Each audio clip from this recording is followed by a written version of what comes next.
Naglabas ang Commission on Elections o COMELEC ng form para sa mga nais bawiin ang kanilang pirma sa People's Initiative for Chatcha.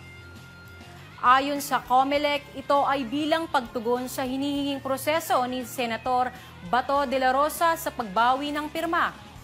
Matatandaang sinabi ni de la Rosa sa Senate Committee Hearing on Electoral Reforms and People's Participation na may mga individual na nagpahayag ng kanilang intensyon na bawiin ang kanilang mga lagda sa signature sheets ng People's Initiative. Maaaring makuha at isumite mismo ang naturang form sa mga offices of the election officer sa buong bansa. Nilinaw naman ng COMELEC na ang pagtanggap nila sa withdrawal form ay para lamang sa mga layunin ng pagtatala at hindi dapat ituring bilang formal na aksyon ng komisyon sa mga petisyon para sa People's Initiative.